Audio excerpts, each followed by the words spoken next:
Hello everyone, welcome back to the Harshi DSC classes.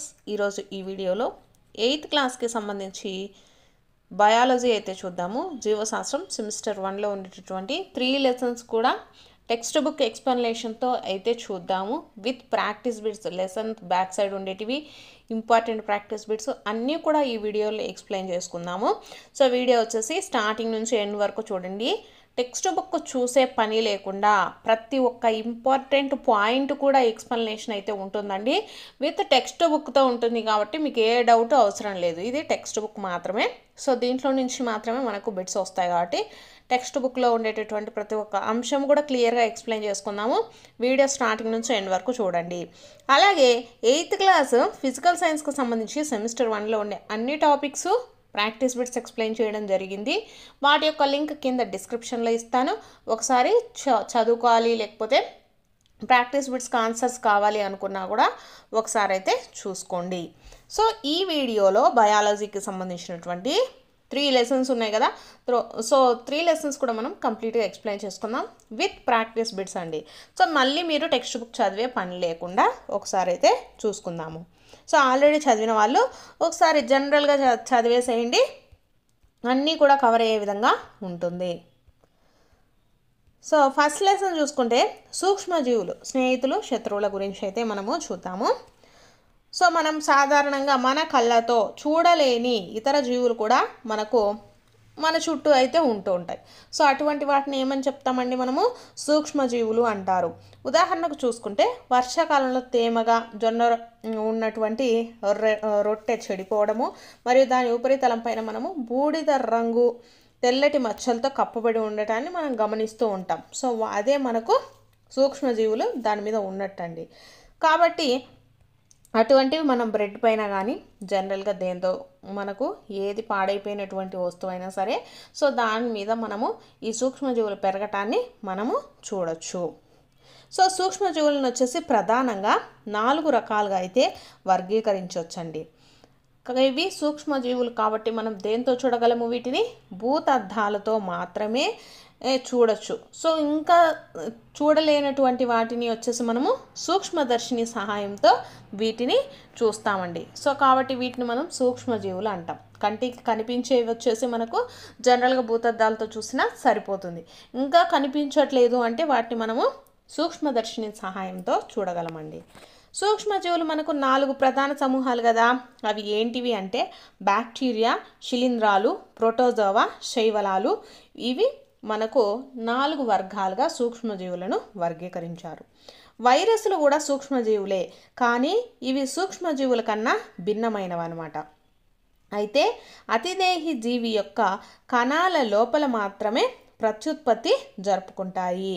ఇవి bacteria, మొక్క లేదా జంతువైనా కావచ్చు అనేసి ఇచ్చారు ఈ వైరస్ల గురించి. నెక్స్ట్, వైరస్లు జలుబులు, ఇన్ఫ్లుయెంజా మరియు చాలా రకాల దగ్గు వంటి సాధారణ రుగ్మతలను కలుగజేస్తాయి. వైరస్లు వచ్చేసి పోలియో, అలాగే చికెన్ పాక్స్ వంటి తీవ్రమైన వ్యాధులు కూడా వైరస్ల వలన కలుగుతాయి. సో మనకు కింద ఆప్షన్స్ ఇచ్చేసి వైరస్ల వలన కలిగే వ్యాధులు ఏవి అనేసి దాంట్లో పోలియో, చికెన్ పాక్స్ ఇలాంటివి మనల్ని అడుగుతున్నారండి.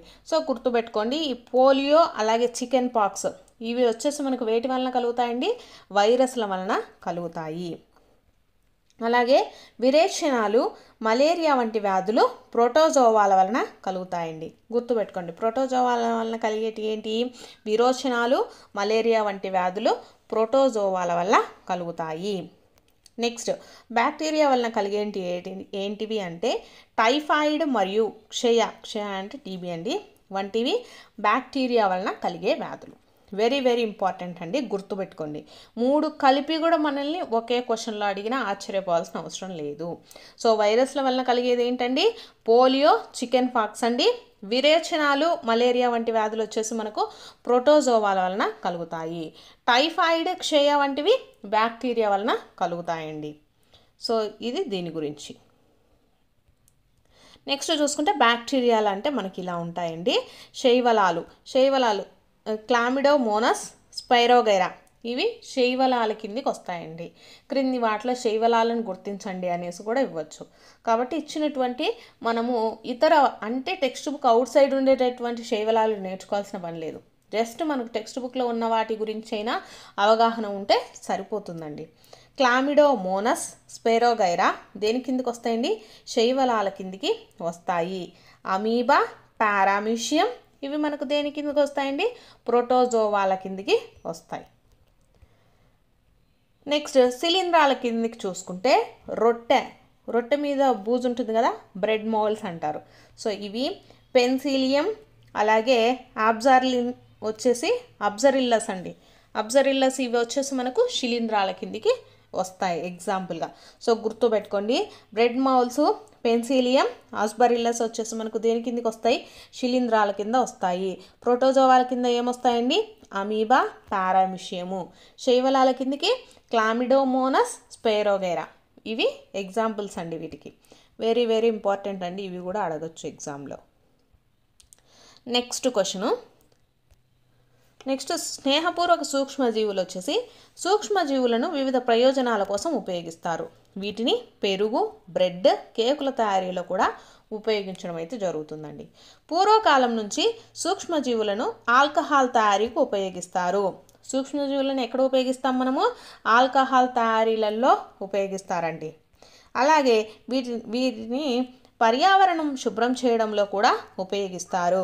ఉదాహరణకు చూసుకుంటే మనకు సేంద్రియ వ్యర్థాలు కానివ్వండి, అంటే కూరగాయల తొక్కులు, జంతువుల అవశేషాలు, ఇవన్నీ కూడా బ్యాక్టీరియాల వల్ల హానికరం కాని మరియు ఉపయోగకరమైన పదార్థాలుగా ఇవి విచ్ఛేదనం చేయబడతాయి. అలాగే ఇక్కడ వ్యవసాయంలో నత్రజని స్థాపన చేయడం ద్వారా నేల సారాన్ని పెంచడానికి కూడా మనకు ఈ సూక్ష్మజీవులు అనేటివి ఉపయోగపడతాయండి. నెక్స్ట్ సూక్ష్మజీవులు ఎక్కడ నివసిస్తాయి అనేసి ఇచ్చారండి. సూక్ష్మజీవులు బ్యాక్టీరియా, కొన్ని శైవలాలు మరియు ప్రోటోజోవాల వలె ఏకకణయుతంగా కానీ లేదా శైవలాలు మరియు శిలీంధ్రాలు బహుకణయుతంగా కానీ ఉంటాయండి. సో ఇది కూడా చూసుకోండి, బ్యాక్టీరియా, కొన్ని శైవలాలు మరియు ప్రోటోజోవాలు ఎలా ఉంటాయి? ఏకకణయుతంగా ఉంటాయండి. కానీ శైవలాలు మరియు శిలీంధ్రాలు ఎలా ఉంటాయి?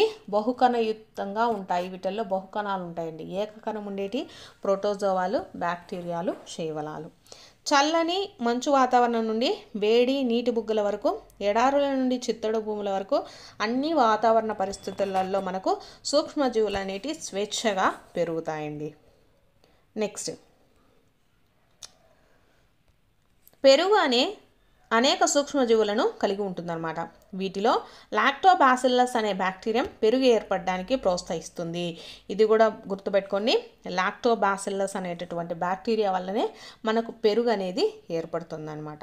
ఇది పాలల్లో వృద్ధి చెంది పాలను పెరుగుగా మారుస్తుంది.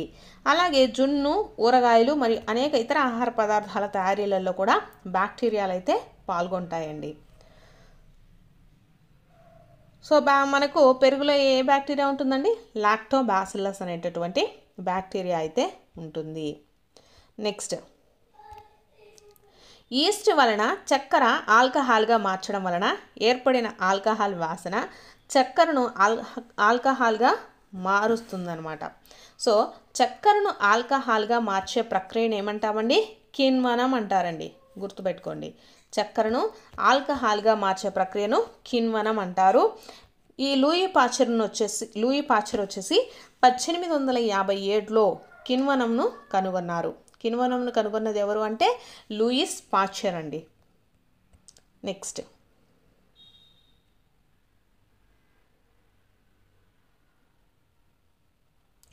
ఇటువంటి మనకు సూక్ష్మజీవులకు సంబంధించి మనకు అనేక రోగాలు అనేటివి ఏర్పడుతూ ఉంటాయండి. సో అనేక రోగాలను మనకు వచ్చినప్పుడు వాటిని పెరుగుదలను నియంత్రించడానికి కానీ ఆ సూక్ష్మజీవులను చంపడానికి కానీ మనము కొన్ని మందులను అయితే వాడుతూ ఉంటాము. వాటిని ఏమంటారంటే యాంటీబయాటిక్స్ అంటారండి. యాంటీబయాటిక్స్ అంటే ఏంటి? సూక్ష్మజీవులను నాశనం చేయడానికి వాడతారు. నెక్స్ట్ ఈస్ట్ వేగంగా ప్రత్యుత్పత్తి జరుపుతూ శ్వాసక్రియలో వచ్చేసి కార్బన్ డయాక్సైడ్ను ఉత్పత్తి చేస్తుంది అండి. ఈస్ట్ వేగంగా ప్రత్యుత్పత్తి చెందినప్పుడు శ్వాసక్రియలో మనకు ఏ వాయువును ఉత్పత్తి చేస్తుంది? కార్బన్ డయాక్సైడ్ను ఉత్పత్తి చేస్తుందండి. వాయువు యొక్క బుడగలు పిండి ఘన పరిమాణాన్ని పెంచుతాయి. బేకింగ్ పరిశ్రమలో రొట్టెలు, పేస్ట్రీలు, కేకులు తయారు చేయడంలో ఈస్ట్ను ఉపయోగించడానికి అదే కారణం. సో మనం ఏదైనా దాంట్లో ఈస్ట్ను ఉపయోగించినప్పుడు ఏమవుతుందంటే ఆ పరిమాణం అనేది, ఘన పరిమాణం అనేది పెరుగుతుందన్నమాట. ఎందుకు? దాంట్లో ఈస్ట్ అనేది ఉత్పత్తి అవ్వడం వల్ల. నెక్స్ట్ వచ్చేసి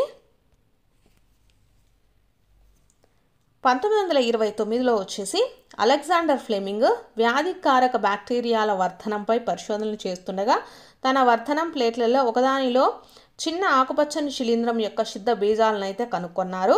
ఈ శిలీంధ్రం బ్యాక్టీరియా పెరుగుదలను నిరోధించిందని ఆయన గమనించారనమాట.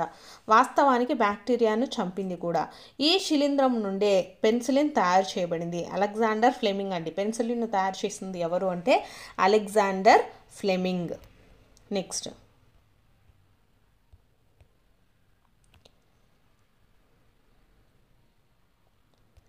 వచ్చేసి మశూచి వ్యాధికి టీకాను కనుగొన్నది ఎవరు అంటే ఎడ్వర్డ్ జెన్నర్ అండి. Edward Jenner. అలాగే టీకాలు వేయడం ద్వారా మనకు కలరా, క్షయ, మశూచి మరియు హెపటైటిస్తో అనేక వ్యాధులను మనం నివారించవచ్చండి. సో కాబట్టి ఇక్కడ సూక్ష్మజీవుల నుంచి కలిగే వ్యాధుల గురించి కూడా ఇవ్వడం జరిగింది. సో ఇక్కడ మశూచి వ్యాధికి టీకాను కనుగొన్నది ఎవరండి? Edward Jenner.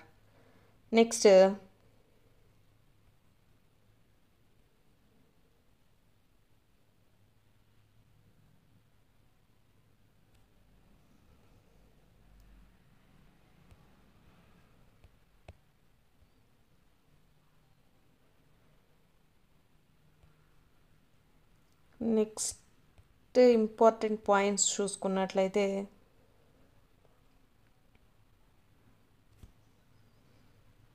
ఇది వచ్చేసి మనకు వ్యాధుల గురించి అండి. మానవునిలో వ్యాధిజనక సూక్ష్మజీవుల గురించి మనకు ఇవ్వడం జరిగిందనమాట.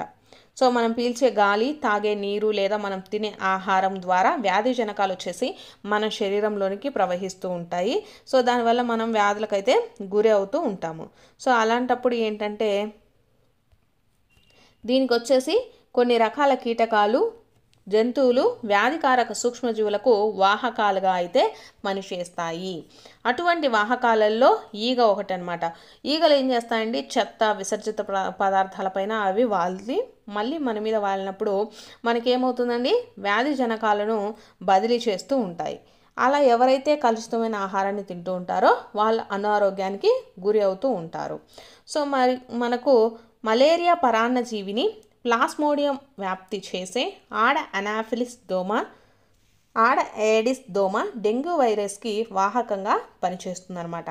మలేరియాకు వచ్చేసి మనకు ఆడ ఎనాఫిలిస్ దోమ, నెక్స్ట్ ఆడ ఎడిస్ దోమ వచ్చేసి డెంగ్యూ వైరస్కి వాహకంగా పనిచేస్తుందండి.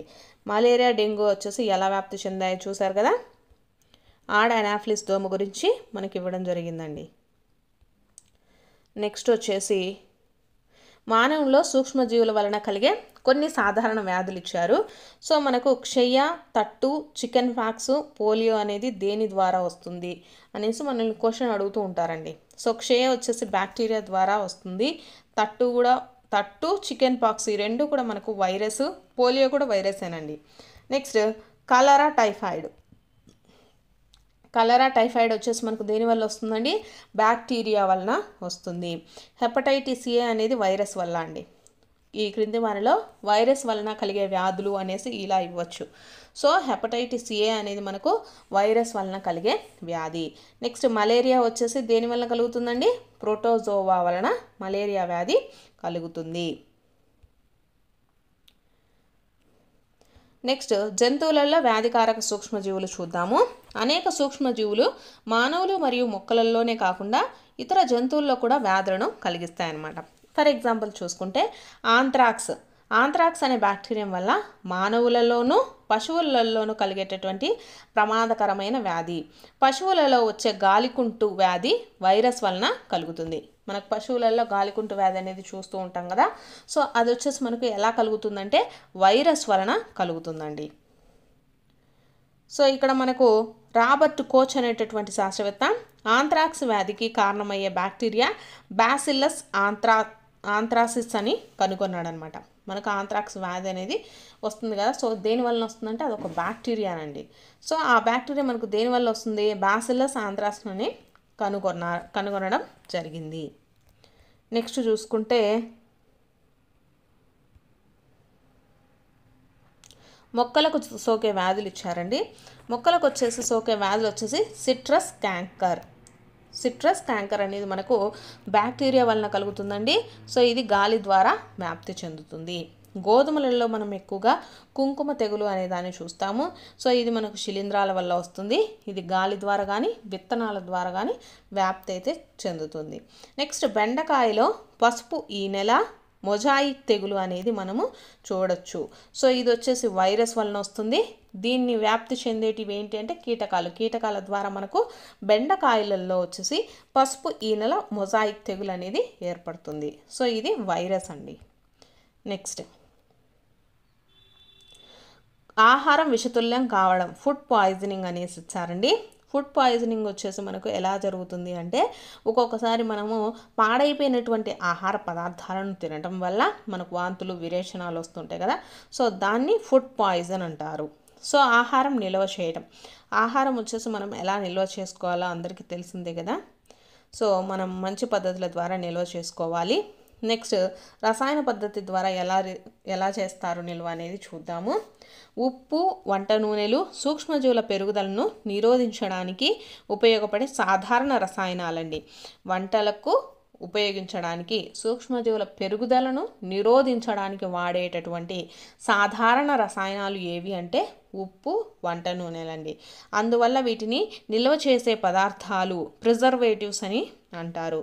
మనము ఎక్కువగా ఊరగాయలు పెట్టేటప్పుడు ఎక్కువగా ఉప్పు, నూనెలు యూజ్ చేస్తామండి. ఎందుకంటే ఎక్కువ కాలం పాడవకుండా ఉంటాయన్నమాట. సోడియం బెంజోయిట్, సోడియం మెటాబైసల్ఫేట్ అనేవి సాధారణ నిల్వ చేసే పదార్థాలు.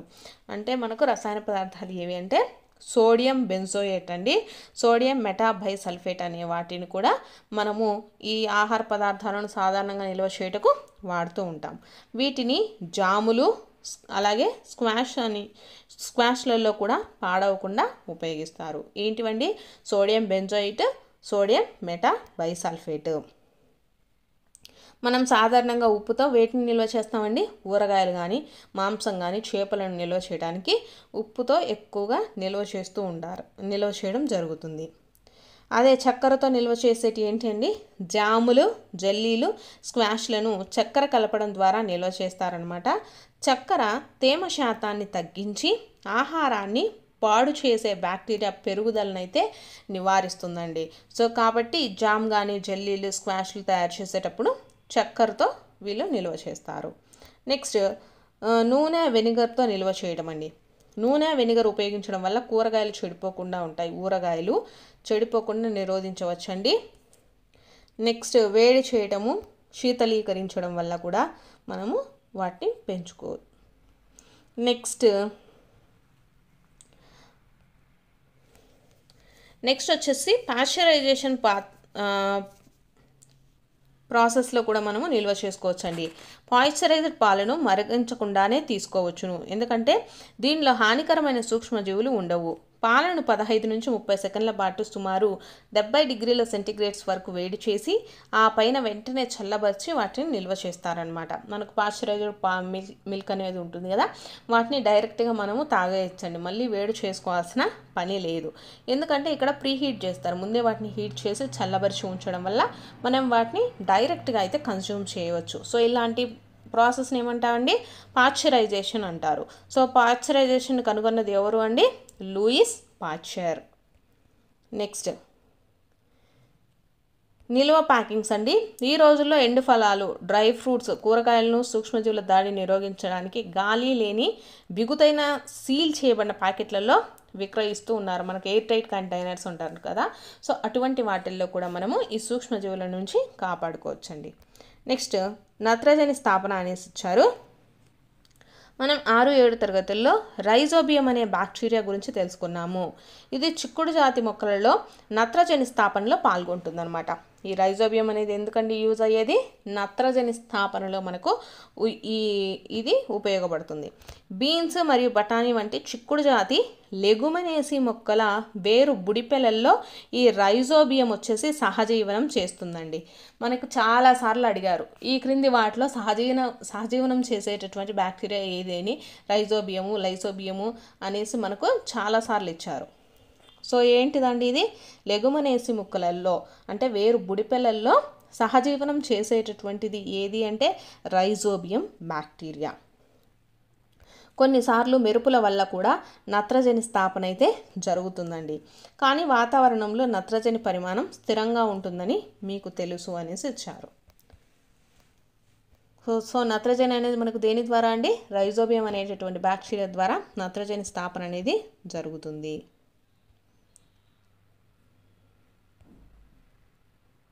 సో నత్రజని వలయం అనేసి వచ్చారండి. సో నత్రజని వచ్చేసి మనకు వాతావరణంలో ఎంత పర్సెంటేజ్ ఉంటుందండి?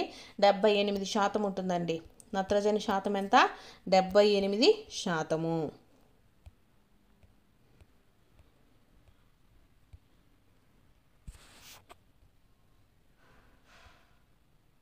సో ఇది మనకు లెసన్కి సంబంధించి. నెక్స్ట్ ప్రాక్టీస్ బిట్స్ కూడా చూద్దాము. ఫస్ట్ది సూక్ష్మజీవులను డాష్ సహాయంతో చూడవచ్చు. సో సూక్ష్మజీవులను దేంతో చూస్తామండి? సూక్ష్మదర్శిని సహాయంతో చూడవచ్చు. సెకండ్ది నీలి ఆకుపచ్చ శైవలాలు భూసారాన్ని పెంచడానికి గాలి నుండి నేరుగా డాష్ను గ్రహించి స్థాపన చేస్తాయి అనేసి ఇచ్చారు. ఏంటిదండి భూసారాన్ని పెంచేది? నత్రజని అండి. నీలి ఆకుపచ్చ శైవలాలు వచ్చేసి భూసారాన్ని పెంచడానికి గాలి నుంచి నేరుగా నత్రజనిని గ్రహించి స్థాపననైతే చేస్తాయి. నెక్స్ట్ థర్డ్ది ఆల్కహాల్ను డాష్ సహాయంతో ఉత్పత్తి చేస్తారు. ఆల్కహాల్ను వచ్చేసి ఈస్ట్ సహాయంతో ఉత్పత్తి చేస్తారండి. ఈస్ట్ సహాయంతో. నెక్స్ట్ డాష్ వలన కలరా వ్యాధి కలుగుతుంది. సో కలరా వ్యాధి మనకు దేని వలన వస్తుందండి? విబ్రియో కలరా అనేటటువంటి బ్యాక్టీరియా వల్ల మనకు కలరా వ్యాధి అనేది వస్తుంది. నెక్స్ట్ మల్టిపుల్ చాయిస్ చూద్దాము. ఈస్ట్ను దీని ఉత్పత్తిలో ఉపయోగిస్తారు. ఈస్ట్ను వచ్చేసి మనం దేన్ని ఉత్పత్తి చేయడానికి ఉపయోగిస్తామండి? ఆల్కహాల్ని ఉత్పత్తిలో మనకు ఈస్ట్ అనేది ఉపయోగిస్తారు. నెక్స్ట్ క్రింది వానిలో సూక్ష్మజీవ నాశకం ఏది అనేసి ఇచ్చారండి. సో యాంటీబయాటిక్ సూక్ష్మజీవ నాశకం యాంటీబయాటిక్ ఏదంటే స్ట్రెప్టోమైసిన్ అండి. స్ట్రెప్టోమైసిన్ అనేది మనకు ఒక సూక్ష్మజీవ నాశకం. నెక్స్ట్ థర్డ్ది మలేరియా కలిగించే ప్రోటోజోవా యొక్క వాహకం ఏది? మలేరియాను కలిగించేటటువంటి ప్రోటోజోవా ఏదండి? ఆడ ఎనాఫెలిస్ దోమ. ఆప్షన్ 1. నెక్స్ట్ అంటువ్యాధులకు అత్యంత సాధారణ వాహకము ఏదండి? ఈగ అండి. ఈగ ద్వారానే మనకి ఎక్కువగా అంటువ్యాధులు అనేవి వ్యాప్తి చెందుతాయి. నెక్స్ట్ రొట్టె లేదా ఇడ్లీ పిండి పరిమాణం పెరగడానికి కారణము. సో ఎందుకు పెరుగుతుందండి? వీటిల్లో ఈస్ట్ కణాల పెరుగుదల అనేది ఎక్కువగా ఉంచడం వల్ల, అంటే ఈస్ట్ కణాలు దాంట్లో పెరగటం వల్ల మనకు రొట్టె పిండి కానీ ఇడ్లీ పిండి కానీ పరిమాణం అనేది పెరుగుతుంది. నెక్స్ట్ చక్కెరను ఆల్కహాల్గా మార్చే ప్రక్రియను ఏమంటారు అనేసి వచ్చారండి. సో ఏమంటారండి? కిణ్వనం అంటారు. Option 3 is the right answer. Next జతపరచండి అనేసి వచ్చారు, చూద్దాము. ఫస్ట్ బ్యాక్టీరియా అనేది మనం దేనికి యూజ్ చేస్తామండి? సో బ్యాక్టీరియా వచ్చేసి మనకు నత్రజని స్థాపనకు కలరాను కలిగించుటకు బ్యాక్టీరియా అనేది ఉపయోగపడుతుందండి. సో మనకు రైజోబియం వచ్చేసి నత్రజని స్థాపనకి తీసుకుందాం. ఎందుకంటే మనకు లెగుమినేసి మొక్కల్లో ఈ రైజోబియం బ్యాక్టీరియా ఉండి నత్రజనికి హెల్ప్ చేస్తుంది కాబట్టి రైజోబియం నత్రజని స్థాపన. బ్యాక్టీరియా వచ్చేసి కలరా కలిగించటకండి. కలరా కలిగించడానికి ఏంటి? విబ్రియో కలరా అనేటటువంటి బ్యాక్టీరియా వలన మనకు కలరా అనేది వస్తుంది. నెక్స్ట్ లాక్టోబాసిల్లస్ వచ్చేసి మనకి ఎక్కడ ఉంటుందండి? పెరుగును ఏర్పరచడంలో మనకు లాక్టోబాసిల్లస్ అనేటటువంటిది ఉంటుంది. నెక్స్ట్ ఈస్ట్ వచ్చేసి మనం ఎక్కడ వాడతామండి, బ్రెడ్ తయారీలలో యూజ్ చేస్తాం, బ్రెడ్ కానీ కేక్స్ వీటిల్లో. నెక్స్ట్ ఒక ప్రోటోజోవా అనేసి ఇచ్చారు. సో ప్రోటోజోవా ఏదండి, మలేరియాను కలిగించేది, మలేరియాను కలిగించే ఆడైనాఫిలిస్ దోమ వచ్చేసి ఒక ప్రోటోజోవా వర్గానికి సంబంధించింది. నెక్స్ట్ ఒక వైరస్ని ఇచ్చారు. సో వైరస్ వల్ల మనకి ఏ వ్యాధి కలుగుతుందండి, ఎయిడ్స్ వ్యాధి వైరస్ వల్లనే వస్తుంది కాబట్టి మనకు దీనికి ఎఫ్ అనేది కరెక్ట్ అవుతుంది. ఇవి ఫస్ట్ లెసన్ సూక్ష్మజీవులు, స్నేహితులు, శత్రువులకు సంబంధించినటువంటి ప్రాక్టీస్ బిట్స్. నెక్స్ట్ మీకు తెలుసా అనేది ఒకటి ఇచ్చారండి, చూద్దాము. బ్యాక్టీరియా భూమిపైన మానవుల కంటే చాలా ఎక్కువ కాలం నుంచి జీవిస్తున్నాయి. అవి చాలా తీవ్ర పరిస్థితుల్లో కూడా జీవించే శక్తి గల జీవులు అనమాట, సూక్ష్మజీవులు అనేటివి. అవి మరుగుతున్న మట్టి కుండలు, అత్యంత చల్లని మంచునీటిలో కూడా నివసిస్తున్నట్లు గుర్తించారు. చాలామంది ఏంటంటే ఎక్కువ వేడి చేస్తే సూక్ష్మజీవులు చనిపోతాయని చెప్తూ ఉంటారు కదా. సో అలా కాకుండా బతికేటటువంటి సూక్ష్మజీవులు కూడా ఉన్నాయి అనేసి చెప్తున్నారండి. కాస్టిక్ సోడా సరస్సులలో, గాఢ సల్ఫ్యూరిక్ ఆమ్లం కొలనులలో కూడా కొన్ని బ్యాక్టీరియాలు గుర్తించబడ్డాయి. బ్యాక్టీరియా అనేక కిలోమీటర్ల లోతుల్లో కూడా జీవించగలవండి. బహుశా అంతరిక్షంలో కూడా అవి మనుగడను సాగించగలవు. 2 సంవత్సరాల పాటు చంద్రునిపై ఉన్న కెమెరా నుండి ఒక రకమైన బ్యాక్టీరియాను తిరిగి పొందగలిగారంట. బహుశా బ్యాక్టీరియా మనుగడ సాగించలేనటువంటి వాతావరణం అంటూ ఏది ఉండదు. ఈ బ్యాక్టీరియాలు వచ్చేసి ఎక్కడైనా ఎటువంటి పరిస్థితుల్లో అయినా పెరగగలవు అనేసేటటువంటి స్టేట్మెంట్ అయితే ఇచ్చారండి. నెక్స్ట్ సెకండ్ లెసన్ చూద్దాము.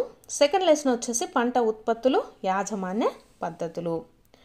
సో మనకు అధిక జనాభా అయితే ఉంది. సో వాళ్ళకి కావాల్సినటువంటి ఆహార పదార్థాన్ని అందించడానికి నిత్యము నిరంతరం ఏం చేయాలండి, ఉత్పత్తి, సరి అయిన యాజమాన్య పద్ధతులు, సరఫరా అనేటటువంటివి మనకు అవసరము.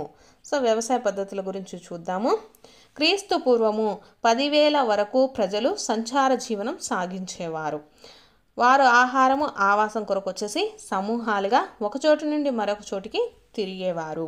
వారు ఆహారం పచ్చి కూరగాయలు, పండ్లు తినేవారు. ఆహారం కొరకు కొంచెం జంతువులను వేటాడడం కూడా మొదలుపెట్టారు. తర్వాత నేలను సాగు చేసి వరి, గోధుమ మొదలైన ఆహార పంటలను ప్రారంభించారు. అలా మనకు వ్యవసాయం అయితే ప్రారంభమైందండి. వ్యవసాయం ఎప్పుడు ప్రారంభమైంది, క్రీస్తు పూర్వం 10,000 సంవత్సరాల క్రితమే మనకు ప్రారంభమైనది. ఒకే రకమైన పంటను ఒకే చోట అధిక సంఖ్యలో సాగు చేయటాన్ని ఏమంటారంటే పంట అంటారు. అంటే ఉదాహరణకు ఒక 10 ఎకరాలు తీసుకుంటే దాంట్లో ఒక గోధుమ ఒక్కటే వేసామనుకోండి.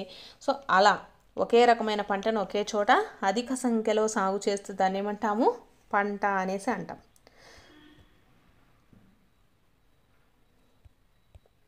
సో మనకు తెలుసు ఒక్కొక్క ప్రాంతంలో ఒక్కొక్క ప్రదేశానికి సంబంధించి ఒక్కొక్క వాతావరణము ఇవన్నీ కూడా ఉంటాయి.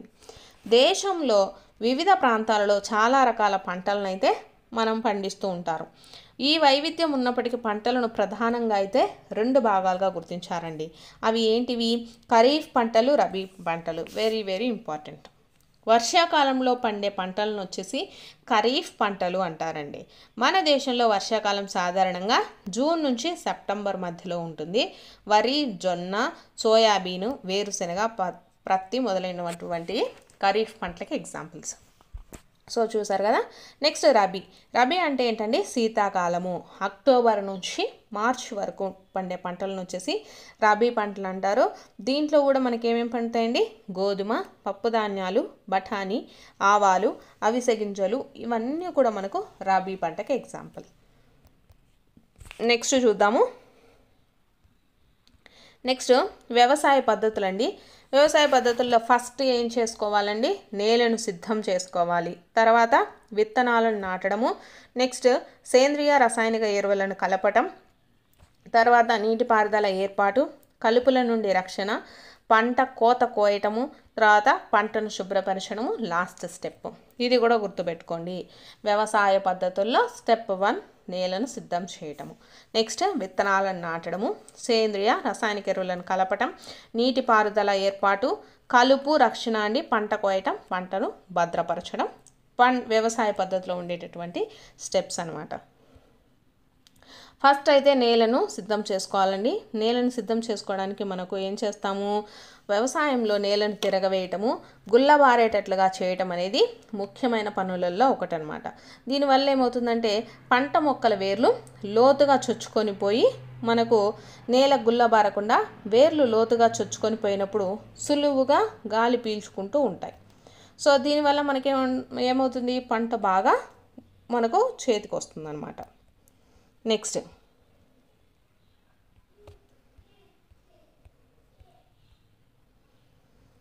సో నేలను వదులుగా చేసే విధానాన్ని ఏమంటారండి, చాళ్ళు తీయడము లేదా దున్నటం అనేసి అంటారు. నెక్స్ట్ దున్నడానికి మనం నాగలి, గొర్రు ఇలాంటి వాటిని వాడుతూ ఉంటామండి. నెక్స్ట్ తొల్లిక అంటే ఏంటంటే ఇది కలుపును తీయటానికి, నేలను గుల్లగా చేయడానికి ఉపయోగించేటటువంటి సులువైన పరికరాన్ని ఏమంటారంటే తొల్లిక అంటారండి. తొల్లిక అంటే ఏంటి, కలుపును తీయటానికి కానీ నేలను గుల్లగా చేయడానికి ఉపయోగించే సులువైన పరికరాన్ని తొల్లిక అంటారు. ఇది పొడవాటి కర్ర లేదా ఇనుప కడ్డీని కలిగి ఉంటుంది. దీని చివర బలమైన వెడల్పుగా వంపు తిరిగిన లోహపు పలక అతకబడి బ్లేడ్ లాగా పనిచేస్తూ ఉంటుందండి.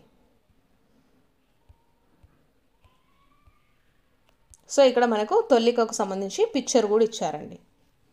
సో ఇది మనకు కలుపు తీయడానికి యూజ్ చేస్తాము. నెక్స్ట్ దున్నుడు నాగలి అనేసి ఇచ్చారు. నాగలితో దున్నుతారు. తర్వాత ట్రాక్టర్లు కూడా యూజ్ చేయడం జరిగింది. సో ఇది మీ అందరికీ తెలిసిందే. నెక్స్ట్ విత్తనాలను గొర్రుతో చల్లడం జరుగుతుంది కదా, సో దాన్ని కూడా మనకు ఇచ్చారండి. నెక్స్ట్ సేంద్రియ రసాయనిక ఎరువులను కలపడం అనేసి ఇచ్చారు.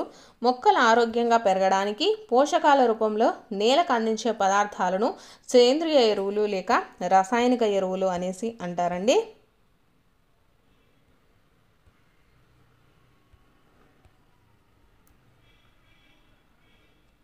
నెక్స్ట్ వచ్చేసి రసాయనిక ఎరువులు అనేవి అధిక మొత్తంలో ప్రత్యేక పోషకాలను కలిగినటువంటి రసాయనాలండి. రసాయనిక ఎరువులు అంటేనే మనకు దాంట్లో రసాయనికాలు ఎక్కువగా ఉంటాయి. ఇవి సేంద్రియ ఎరువులతో ఎలా విభేదిస్తాయి అనేసి ఇచ్చారు. రసాయనిక ఎరువులు వచ్చేసి మనకు కర్మాగారాలలో ఉత్పత్తి అవుతాయండి. సేంద్రియ ఎరువులు అంటే మనకు ఆవు పేడ కానీ, మనకు చెట్ల ఎండిపోయినటువంటి ఆకులు, వ్యర్థ పదార్థాల నుంచి మనకు సేంద్రియ ఎరువులు అనేటివి తయారవుతాయి. రసాయనిక ఎరువులు అనేటివి ఎలా తయారవుతాయి, కర్మాగారాలలో ఉత్పత్తి అవుతాయండి ఈ ఎరువులు. సో వీటిల్లో urea, ammonium sulphate, super phosphate, potash, NPK అండి, అంటే నత్రజని, ఫాస్ఫరస్, పొటాషియం అను రసాయనిక ఎరువులు కొన్ని ఉదాహరణలు. ఇవన్నీ కూడా మనకు రసాయనిక ఎరువులు అండి. ఇవి మనకు ఎక్కడ ఉత్పత్తి అవుతాయి, కర్మాగారాలలో ఉత్పత్తి చేయడం జరుగుతుంది. సో వీటిని ఎక్కువగా వాడటం వల్ల మనకేమవుతుందంటే నేల సారం కోల్పోతుందండి. ఈ రసాయనిక ఎరువులు నీటి కాలుష్యానికి కూడా కారణమవుతాయి. మనము ఇటువంటి రసాయనిక పదార్థాలు వాడటం వల్ల ఏమవుతుందండి, నేల అనేది పాడైపోతుంది. కాబట్టి మనం సేంద్రియ ఎరువులను వాడటానికే ఎక్కువగా చూడాలి అనేసి ఇచ్చారండి. ఈ సేంద్రియ ఎరువులను వాడటం వల్ల ఏమవుతుందంటే నేల ఆకృతి, నీటి నిల్వ చేసుకునే సామర్థ్యము మెరుగుపడుతుంది. నేలలో పోషకాలు మరలా పునరుద్ధరించబడతాయండి. సో రసాయనిక ఎరువులను వాడటం వల్ల మనకు నేల అనేది పాడైపోతుంది. నెక్స్ట్ వచ్చేసి పంట మార్పిడి విధానం ద్వారా కూడా మనం నేలలో పోషకాలను పూరించడానికి మరొక విధానం అండి పంట మార్పిడి అనేది. అంటే ఒక సీజన్లో ఒకటి, ఇంకొక సీజన్లో మనం వేరొక పంటను పండించడం వల్ల మనము ఏమవుతుందంటే నేలలో పోషకాలను మళ్ళీ వృద్ధి చేయడానికి ఆస్కారం ఉంటుంది. ఇక్కడ రైజోబియం బ్యాక్టీరియా గురించి మునుపటి తరగతుల్లో నేర్చుకున్నాము. ఇది లెగ్యుమినేసి మొక్కల వేరు బుడిపెల్లల్లో ఉంటాయండి. రైజోబియం బ్యాక్టీరియా ఎక్కడ ఉంటుంది, లెగ్యుమినేసి మొక్కల వేరు బుడిపెల్లో ఉంటుంది. ఇవి వాతావరణంలో నత్రజని స్థాపనను చేస్తాయి.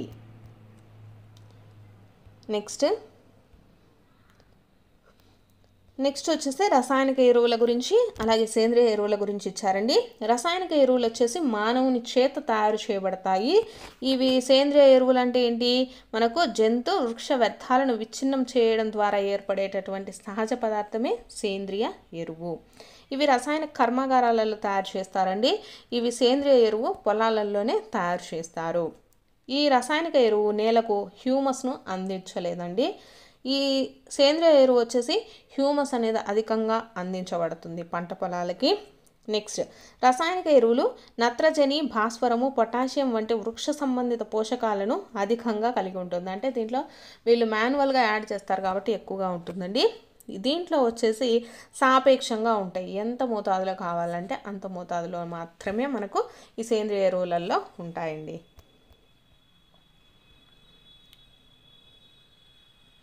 నెక్స్ట్ నీటిపారుదల అంటే ఏంటో ఇచ్చారు. నియమిత సమయాలలో పంటకు నీటిని అందించడాన్ని నీటిపారుదల అంటారండి. సో మొక్కకు టయానికి నీళ్ళని పడుతూ ఉంటారు కదా, సో వాటిని. సో నీటిపారుదల వనరులు ఏవి అంటే మనకు బావులు, గొట్ట బావులు, చెరువులు, సరస్సులు, నదులు, ఆనకట్టలు, కాలువలు, వీటి ద్వారా మనకు నీటిపారుదల అనేది జరుగుతుందండి. సో దీంట్లో మనకు సాంప్రదాయ నీటిపారుదల పద్ధతులు ఉన్నాయండి, అవి చూద్దాము. పొలాలకు నీటిని అందించడానికి బావులు, సరస్సులు, కాలువలలో ఉన్న నీటిని తోడడానికి వివిధ ప్రాంతాలలో వివిధ పద్ధతులను అయితే పాటిస్తారనమాట. ఈ విధానాలలో పశువులను లేదా శ్రామిక శక్తిని ఉపయోగించడం జరుగుతుంది. అయితే వీటిల్లో ఇవి చౌకైనవండి, తక్కువ డబ్బులతోనే మనము చేసుకోవచ్చు. సో అవి ఏంటివి అంటే గిలక బావి అండి, కపి వ్యవస్థ. సో గిలక బావి అంటే ఇది. నెక్స్ట్ గొలుసు పంపు విధానము. గొలుసు పంపు విధానం అంటే ఇదండి. నెక్స్ట్ యాతము. నెక్స్ట్ కపిల వ్యవస్థ. ఈ 4 ద్వారా మనకు నీటిని పారుదల అయితే చేయొచ్చు. సాధారణంగా గొట్టాలను నీటిని తోడడానికి ఉపయోగిస్తారు. ఇవి పనిచేయడానికి డీజిల్, బయోగ్యాస్, విద్యుత్, సౌరశక్తిని కూడా ఉపయోగిస్తారనమాట. సో ఈ విధంగా నీటిపారుదల అనేది జరుగుతుందండి. సో అవి ఏంటివి అండి, గిలక బావి ద్వారా కానీ, గొలుసు పంపు ద్వారా కానీ, యాతం ద్వారా కానీ, కపిల వ్యవస్థ ద్వారా మనకు నీటిపారుదలను చేయొచ్చు పంటలకి. నెక్స్ట్ వచ్చేసి ఆధునిక నీటిపారుదల పద్ధతులండి. ఇది కూడా మనకి ఇంపార్టెంట్. ఫస్ట్ చూసుకుంటే తుంపర పద్ధతి అంటే స్ప్రింక్లర్ల పద్ధతి అండి. ఇది మనకు పిక్చర్లో ఇచ్చారు, చూస్తే సరిపోతుంది. నీటి లభ్యత సరిగ్గా లేని, చదునుగా లేని నేలకు తుంపర పద్ధతి చాలా ఉపయోగకరం అండి. నిర్ణీత దూరాలలో చుట్టూ తిరిగే నాజల్స్ కలిగి లంబంగా ఉండే పైపులను ప్రధాన పైపు లైన్కు కలుపుతారు. పైపులను ఉపయోగించి మనకు వర్షం పడుతున్నట్టుగా సన్నగా తుంపరగా మనకు పడుతుందండి. సో దానివల్ల ఏంటంటే మనకు నీరుని అనేది తక్కువగా యూజ్ చేయొచ్చు, ఎక్కువగా వేస్ట్ అవ్వదు, దానికి సరిపోయేంత నీరు కూడా అందుతుంది. ఏ పద్ధతిలో? తుంపర పద్ధతి. తక్కువగా నీరున్న ప్రాంతాలలో ఈ పద్ధతి బెస్ట్. నెక్స్ట్ బిందు సేద్యం చూద్దాము. ఈ స్ప్రింక్లర్ల పద్ధతి వచ్చేసి కాఫీ పంటలకు, పచ్చికలకు ఎక్కువగా ఉపయోగిస్తారండి. పచ్చికలకు అంటే మనకు గ్రీనరీస్ ఉంటాయి కదా, ఊరికే పచ్చిక బయళ్ళు అంటాం కదా, సో అటువంటి వాటికి కానీ, కాఫీ పంటలకు కానీ ఈ స్ప్రింక్లర్ల పద్ధతి చాలా ఉపయోగము. ఇది మనల్ని ఇంతకుముందు క్వశ్చన్ అడిగారండి, పచ్చికలకు, కాఫీ పంటలకు ఉపయోగించేటటువంటి పద్ధతి ఏది అని. స్ప్రింక్లర్ పద్ధతి అండి. నెక్స్ట్ బిందు సేద్యము. ఈ పద్ధతిలో నీరు బిందువులుగా నేరుగా వేర్ల దగ్గరికే పడుతుంది కనుక దీనిని వచ్చేసి మనం ఏమంటామంటే బిందు సేద్యం అంటామండి. సో ఇక్కడ చూడొచ్చు బిందు సేద్యము. ఇది వచ్చేసి చెట్లకు కానీ, తోటలకు, పండ్ల మొక్కలకు ఉత్తమమైన పద్ధతి. ఈ పద్ధతిని ఎక్కడ యూజ్ చేస్తారు? చెట్లకు కానీ, తోటలకు కానీ, పండ్ల మొక్కలకు కానీ యూజ్ చేయడం జరుగుతుందండి. నీరు ఎక్కడ కూడా వృధా కాదు. నీరు మరీ తక్కువగా లభ్యమయ్యే ప్రాంతాలలో ఇది ఎక్కువగా యూజ్ చేస్తారు, బిందు సేద్యం అనేటటువంటిది. నెక్స్ట్ చూసుకుంటే కలుపు మొక్కల నుంచి రక్షణ అండి. సో పొలంలో అనేక అవాంఛనీయమైన మొక్కలు పంటతో పాటు సహజంగా పెరుగుతాయండి. సో ఇటువంటి అవసరం లేనటువంటి మొక్కలను ఏమంటాము? కలుపు మొక్కలు అంటారు. సో ఆ కలుపు మొక్కలను వచ్చేసి చేత్తో తొలగించడం జరుగుతుంది. ఒక్కొక్కసారి రసాయనాలు లేదా కలుపు నాశకాలను పిచికారీ చేయడం వల్ల మనం ఆ కలుపు మొక్కలను అయితే తీసేయచ్చు. సో ఇక్కడ 2,4-D వంటి కొన్ని రసాయనాల ద్వారా ఈ కలుపు మొక్కలను అరికట్టవచ్చు. వీటిని వచ్చేసి కలుపు నాశకాలు అంటారండి. 2,4-D వీటిని ఏమంటామండి? కలుపు నాశకాలు అనేసి చెప్తాము. నెక్స్ట్ పంట కోత కోయట ఒక ముఖ్యమైన పని. పంట పండిన తర్వాత పంటను కోయడాన్ని పంట కోతయుత అని అంటారు. అంటే హార్వెస్టింగ్ చేయడం, పంట మనకు అయిపోయిన తర్వాత కట్ చేస్తాం కదా, సో దాన్ని హార్వెస్టింగ్ అనేసి చెప్తామండి. సో దానికి మనుషుల్ని ఉపయోగిస్తారు, కొంతమంది ట్రాక్టర్లని, ఇప్పుడు అధునాతనంగా వచ్చినటువంటి యంత్రాలను కూడా ఉపయోగించడం జరుగుతుంది. నెక్స్ట్ పంట కాలపు పండుగలు అనేసి ఇచ్చారు. 3 నుంచి 4 నెలలు కష్టపడిన తర్వాత పంట కోతకైతే వస్తుంది. పొలమంతా బంగారు రంగులో పంట నిండా గింజలను కలిగి ఉన్న దృశ్యం రైతుల హృదయానికి ఆనందం, అంతా బాగానే ఉందన్న భావన కలిగిస్తుంది అనమాట. సో ఇటువంటి దాంట్లో మనం ఏం జరుపుకుంటామంటే సంక్రాంతి అండి. సంక్రాంతి, వైశాఖి, హోలీ, దీపావళి, నభన్య, బిహు మొదలైనవి పంట కోతలతో ముడిపడి ఉన్నటువంటి ప్రత్యేక పండుగలండి. పంట కోతలతో ముడిపడి ఉన్న ప్రత్యేకమైన పండుగలు ఏవి అంటే సంక్రాంతి, వైశాఖి, హోలీ, దీపావళి, నభన్య, బిహు అండి. నెక్స్ట్ సో సన్నకారు రైతులు గింజలను పొట్టు నుంచి వేరు చేయడాన్ని ఏమంటారు అంటే తూర్పార పట్టడం అంటారండి. నెక్స్ట్ నిల్వ చేయడం కూడా ఇంపార్టెంట్. మనకు పంటలో ఉండేటటువంటి నేల తేమను అంత ఎండిన తర్వాత మాత్రమే మనకు పంట నిల్వ చేసుకోవడానికి ఉంటుందండి. సో ఇక్కడ ధాన్యం నిల్వ చేసేందుకు లోహపు గదులు కూడా ఇచ్చారు. గదులు అంటే మనకు గోదాములు, వీటిల్లో మనకు పండిన పంటలను అయితే మనము పెడతాం కదండి, వాటిని. నెక్స్ట్ చేపలు ఆరోగ్యకరమైన ఆహారం. మనం చేపల నుండి పొందే క్యాడ్ లివర్ అండి. క్యాడ్ లివర్ ఆయిల్లో విటమిన్ డి ఎక్కువగా ఉంటుంది. చేపల నుండి మనం పొందే ఆయిల్ ఏదంటే క్యాడ్ లివర్ ఆయిల్ అండి. సో దీంట్లో మనకి ఏం ఎక్కువగా ఉంటుంది, విటమిన్ డి అనేది ఎక్కువగా ఉంటుంది. నెక్స్ట్ దీనికి సంబంధించినటువంటి ప్రాక్టీస్ బిట్స్ చూద్దాం. నెక్స్ట్ పంటలు, ఉత్పత్తులు, యాజమాన్య పద్ధతులకు సంబంధించి టెక్స్ట్ బుక్ బ్యాక్ సైడ్ ఉండే బిట్స్ చూద్దాము. క్రింది జాబితా నుండి సరైన పదాన్ని ఎంచుకొని ఖాళీలను పూరించండి అనేసి ఇచ్చారు. సో ఇక్కడ ఉన్నవి మనకు వాటిని పూరించాలండి. ఫస్ట్ చూసుకుందాం. ఒకే రకమైన మొక్కలను ఎక్కువ పరిమాణంలో ఒక ప్రదేశంలో సాగు చేయటాన్ని ఏమంటారండి? పంట అనేసి అంటారు. పంటలు పండించే ముందు మొదటి దశలో నేలను ఏం చేసుకోవాలండి? సిద్ధం చేసుకోవాలి. ఏం చేయాలి? నేలను వచ్చేసి ఫస్ట్ దశలో నేలను సిద్ధం చేసుకోవాలి పంట కోసము. నెక్స్ట్ పాడైపోయిన విత్తనాలు నీటి ఉపరితలం పైన డాష్ అనేసి ఇచ్చారండి. పాడైపోయిన విత్తనాలు ఏమవుతాయి? నీటి ఉపరితలం పైన తేలడం అయితే జరుగుతుంది. నెక్స్ట్ డీది చూద్దాము. ఒక పంటను పండించడానికి తగిన సూర్యరశ్మి మరియు నీరు మరియు నేల నుండి డాష్ అవసరం అనేసి ఇచ్చారండి. నేల నుండి ఏం కావాలి? పోషకాలు అనేటివి అవసరము. నెక్స్ట్ జతపరచండి చూద్దాము. ఖరీఫ్ పంటలు ఏవి అనేసి ఇచ్చారండి. సో దీంట్లో మనం చూసుకున్నట్లయితే ఖరీఫ్ పంటలు ఏవండి? వరి, మొక్కజొన్న వచ్చేసి ఖరీఫ్ పంటలకు ఎగ్జాంపుల్. నెక్స్ట్ రబీ పంట అనేసి ఇచ్చారు. రబీ పంటలో మనం ఏమేం పంటలు పండిస్తారు?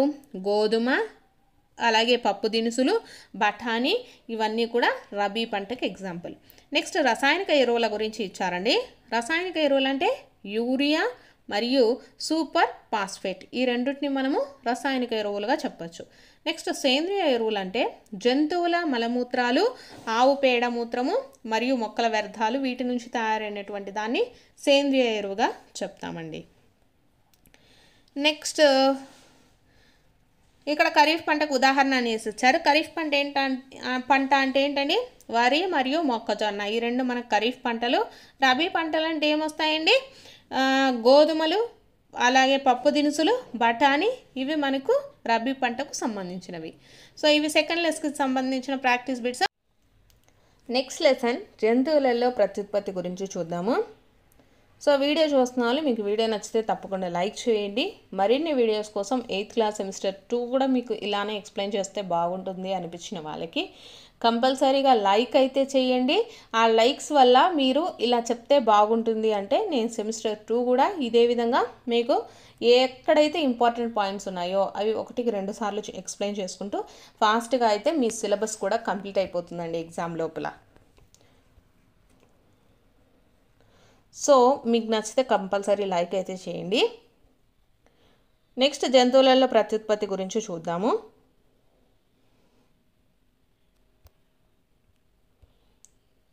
సో మనకు ప్రత్యుత్పత్తి విధానాలండి. మొక్కలలో వలె జంతువులలో కూడా 2 విధాలుగా మనకు ప్రత్యుత్పత్తి జరుగుతుందండి. సో ఇక్కడ మనకు మొత్తం జంతువులలో ప్రత్యుత్పత్తి గురించే చూస్తున్నామండి. సో మొక్కలలో వలె జంతువులలో కూడా 2 విధాలుగా ప్రత్యుత్పత్తి జరుగుతుంది. ఏంటిది? లైంగిక ప్రత్యుత్పత్తి, అలైంగిక ప్రత్యుత్పత్తి అండి. సో లైంగిక ప్రత్యుత్పత్తి అంటే ఏంటో చూద్దాము. 7వ తరగతిలో చదివిన మొక్కలలో ప్రత్యుత్పత్తి పాఠాన్ని గుర్తు చేసుకోండి అనేసి ఇచ్చారు.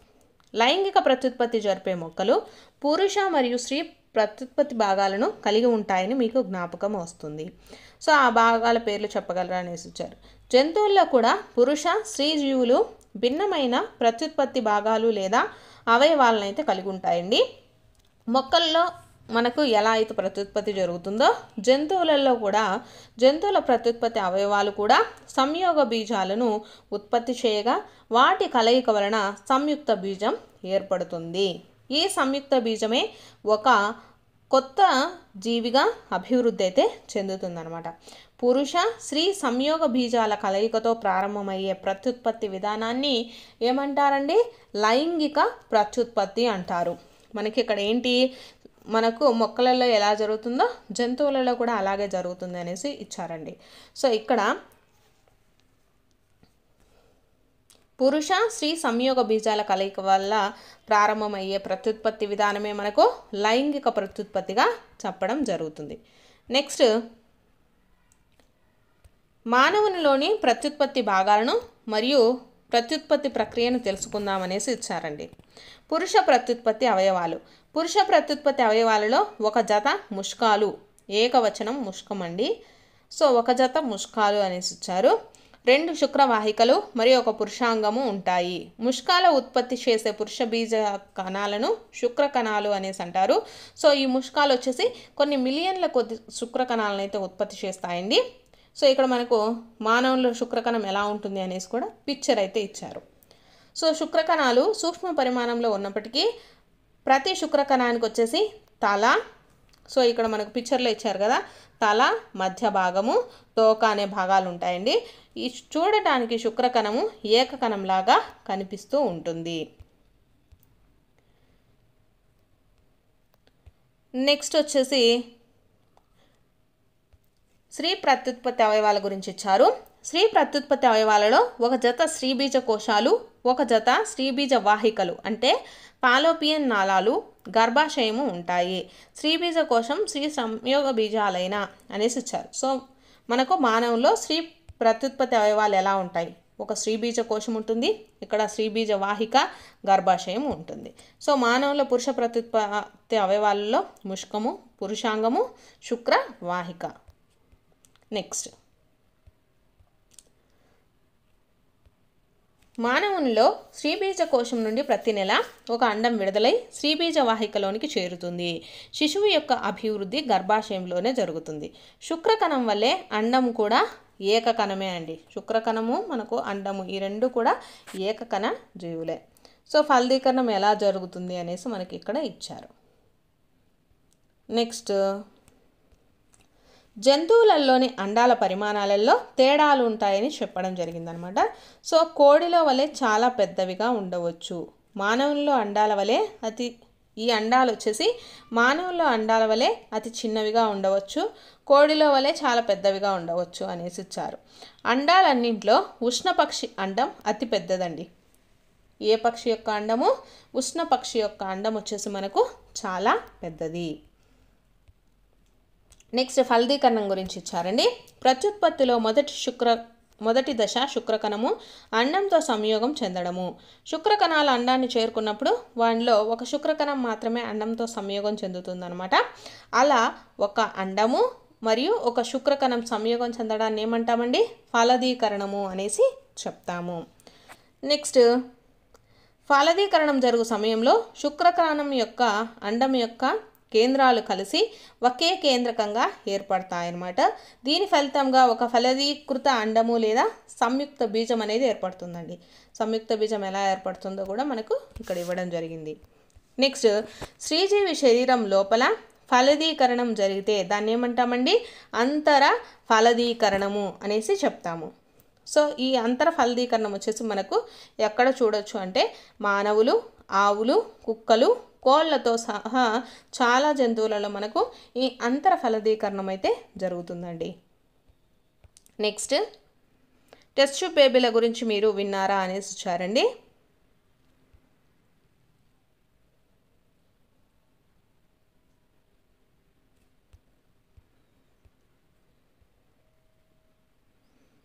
నెక్స్ట్ వచ్చేసి బాహ్య ఫలదీకరణం గురించి ఇచ్చారు. ఆడకప్ప వచ్చేసి గుడ్లు విడుదల చేసిన వెంటనే మగ కప్ప శుక్రకణాలను అండాలపైకి అయితే విడుదల చేస్తుంది. ప్రతి శుక్రకణము తన పొడవైన తోక సహాయంతో నీటిలో స్వేచ్ఛగా ఈదుతూ ఉంటాయి. శుక్రకణాలు అండాలను చేరినప్పుడు ఫలదీకరణం జరుగుతుందన్నమాట. ఈ విధమైన ఫలదీకరణంలో పురుష స్త్రీ సంయోగ బీజాల కలయిక స్త్రీజీవి శరీరానికి వెలుపల జరుగుతుంది కాబట్టి ఇదేమవుతుందండి? బాహ్య ఫలదీకరణం అయితే అవుతుంది. వీటిని మనం ఎక్కడ చూడొచ్చు అంటే చేపలు, సముద్ర నక్షత్రాల వంటి నీటి జంతువులలో మనకు ఈ బాహ్య ఫలదీకరణం వచ్చేసి అత్యంత సాధారణమండి. నెక్స్ట్,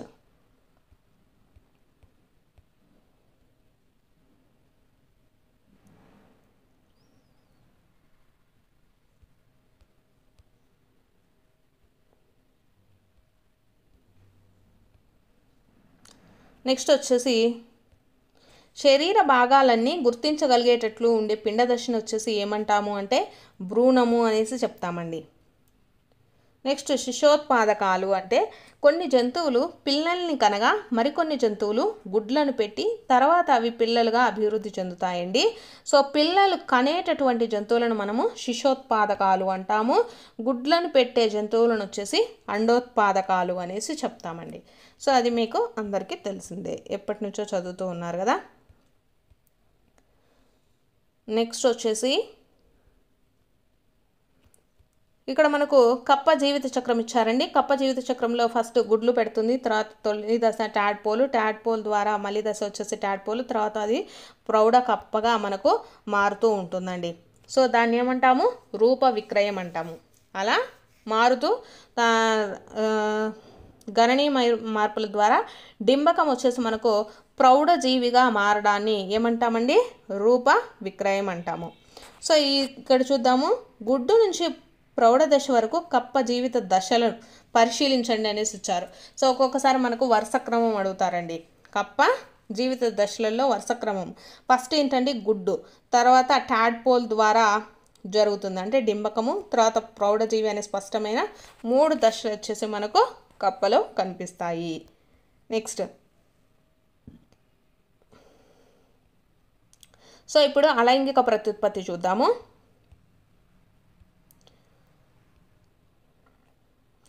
హైడ్రాలో కోరకీ భవనం మనకి ఎలా ఉంటుంది అనేసి ఇచ్చారండి.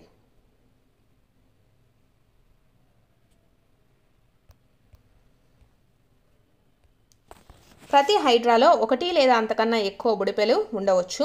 ఈ బుడిపెలు కొత్త జీవులుగా అభివృద్ధి చెందుతాయన్నమాట. వీటిని కోరకాలు అంటారు. మనకు ఈ హైడ్రాలో వచ్చేసి దేని ద్వారా ప్రత్యుత్పత్తి జరుగుతుందండి? కోరకీ భవనం ద్వారా జరుగుతుంది. సో ఇక్కడ వీటికి చాలా కోరకాలు అయితే ఉంటాయండి. ఈస్ట్ నందలి కోరకాలను జ్ఞాపకం తెచ్చుకోండి అనేసి ఇచ్చారు. హైడ్రాలో కూడా ఒకే తల్లి జీవి నుండి బాహ్య పెరుగుదల రూపంలో కొత్త పిల్ల జీవులు అభివృద్ధి చెందుతూ ఉంటాయి. ఒక తల్లి జీవి మాత్రమే పాల్గొనేటటువంటి ప్రత్యుత్పత్తిని అలైంగిక ప్రత్యుత్పత్తి అంటారండి. సో హైడ్రాలో కోరకాల ద్వారా కొత్త పిల్లల జీవుల అభివృద్ధి అయితే చెందుతుంది. కనుక ఇటువంటి అలైంగిక ప్రత్యుత్పత్తిని ఏమంటాము? కోరకీ భవనం అంటారండి. హైడ్రాలో వచ్చేసి మనకు ఏ ప్రత్యుత్పత్తి కనిపిస్తుంది? అలైంగిక ప్రత్యుత్పత్తి కనిపిస్తుంది. హైడ్రాలో వచ్చేసి జరిగేటటువంటి అలైంగిక ప్రత్యుత్పత్తిని మనం ఏమంటామండి? కోరకీ భవనం అంటాము. ఇక్కడ వచ్చేసి మనకు కోరకాల ద్వారా ప్రత్యుత్పత్తి అనేది అభివృద్ధి చెందుతుంది. అలాగే నెక్స్ట్ అమీబాది కూడా ఇచ్చారండి. అమీబాలో ఎలా ఉంటుంది అనేసి ఇచ్చారు. అమీబాలో వచ్చేసి మనకు ద్విధా విచ్చిత్తి ద్వారా ప్రత్యుత్పత్తి అనేది జరుగుతుందండి. అమీబా అనేది ఏకకణజీవి, గుర్తుపెట్టుకున్న అమీబా అనేది ఏకకణజీవి. దీంట్లో వచ్చేసి ప్రత్యుత్పత్తి విధానం ఏందండి, ద్విధా విచ్చిత్తి. నెక్స్ట్ వచ్చేసి దీనిలో క్లోనిడాలి కథ అనేసి ఇచ్చారండి. ఈ ఒక కణాన్ని లేదా సజీవ భాగాన్ని లేదా మొత్తం జీవి యొక్క అచ్చమైన ప్రతిరూపాన్ని తయారు చేయడాన్ని ఏమంటారు, క్లోనింగ్ అంటారండి. సో ఈ క్లోనింగ్ను మొట్టమొదటిసారిగా వచ్చేసి స్కాట్లాండ్ దేశంలోని ఎడిన్బర్గ్లో ఒక రోసలిన్ సంస్థలో వచ్చేసి ఇయాన్ విల్మంట్ మరియు అతని సహచరులు అయితే విజయవంతంగా నిర్వహించారు. ఏంటి క్లోనింగ్ పద్ధతి అండి, వారు డాలీ అనే గొర్రెను విజయవంతంగా క్లోనింగ్ అయితే చేశారు. డాలీ వచ్చేసి మనకు జూలై 5, 1996లో జన్మించింది. అది క్లోనింగ్ చేయబడిన మొట్టమొదటి క్షీరదం ఏది అంటే ఇది వచ్చేసి గొర్రె అండి. నెక్స్ట్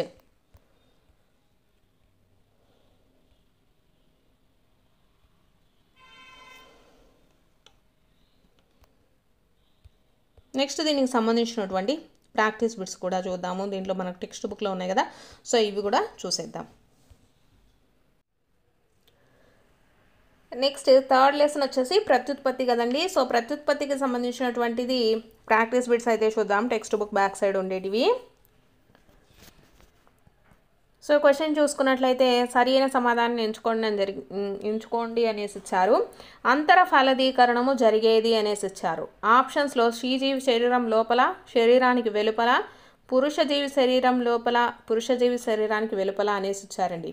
సో అంతర ఫలదీకరణం వచ్చేసి మనకు ఎక్కడ జరుగుతుందండి, ఇది వచ్చేసి శ్రీజీవి శరీరం లోపల జరుగుతుందండి అంతర ఫలదీకరణము. సో ఆప్షన్ 1 రైట్ అవుతుంది. నెక్స్ట్ ఈ ప్రక్రియ ద్వారా చిరు కప్ప ప్రౌఢ కప్పగా అభివృద్ధి చెందుతుంది. సో దేని ద్వారా అండి, రూప విక్రయం ద్వారా చిరు కప్ప వచ్చేసి ప్రౌఢ కప్పగా మారుతుంది. నెక్స్ట్ సి క్వశ్చన్ వచ్చేసి సంయుక్త బీజమునందలి కేంద్రకాల సంఖ్య. సో సంయుక్త బీజంలో వచ్చేసి మనకు ఎన్ని కేంద్రకాలు ఉంటాయండి, ఓన్లీ 1 మాత్రమే ఉంటుంది. Option 1 is the right answer.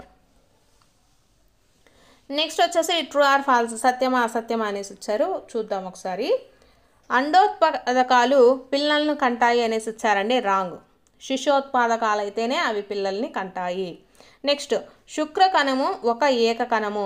So ఇది వచ్చేసి మనకు కరెక్టేనండి, శుక్రకణం వచ్చేసి ఏకకణమే. కప్పలో బాహ్య ఫలదీకరణం జరుగుతుంది, ఇది కూడా కరెక్టేనండి. నెక్స్ట్ సంయోగ బీజం అనే కణము నుండి మానవుడు ఏర్పడతాడు, ఇది వచ్చేసి మనకు తప్పండి. నెక్స్ట్ ఫలదీకరణం చెందిన తర్వాత పెట్టబడిన గుడ్డు ఒకే కణముచే ఏర్పడుతుంది అనేసి ఇచ్చారు. సో ఇది కూడా రాంగ్ అండి, ఒకే కణము చేత ఏర్పడదు.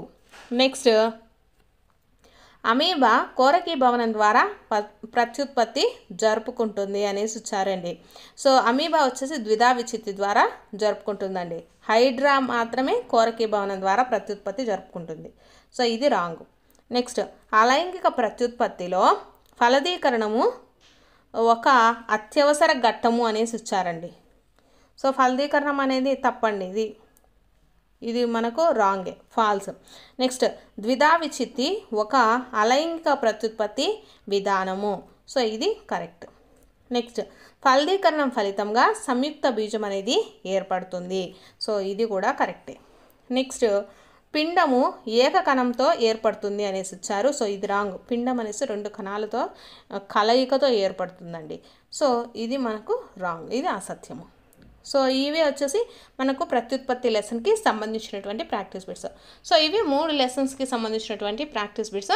ఇవి మీకు కనుక వీడియో నచ్చినట్లయితే తప్పకుండా లైక్ చేయండి. అలాగే ఇలానే ఎక్స్ప్లెయిన్ చేయాలి టెక్స్ట్ బుక్ మొత్తము అంటే సోషల్ కానివ్వండి, సైన్స్ సెమిస్టర్ 2 లెసన్స్ అన్నీ కూడా ఈ విధంగా ఎక్స్ప్లెయిన్ చేయండి అంటే ప్రతి ఒక్కరు కూడా వీడియోని లైక్ చేయండి. అలాగే మీ ఫ్రెండ్స్ ఎవరైనా ఉంటే వాళ్ళకు షేర్ అయితే చేయండి. సో మరిన్ని వీడియోస్ కోసం కొత్త వాళ్ళైతే సబ్స్క్రైబ్ కూడా చేసుకోండి. మన ఛానల్లో టెట్కి సంబంధించి కానీ డిఎస్సికి సంబంధించి ప్రతిరోజు ప్రాక్టీస్ బిట్స్, ప్రీవియస్ బిట్స్ కానివ్వండి, లెసన్స్కి సంబంధించి కంటెంట్ కానివ్వండి ప్రతిరోజు అప్లోడ్ అవుతూ ఉంటాయి. సో వీడియోస్ వచ్చేసి స్కిప్ చేయకుండా ఫాలో అయితే అవ్వండి.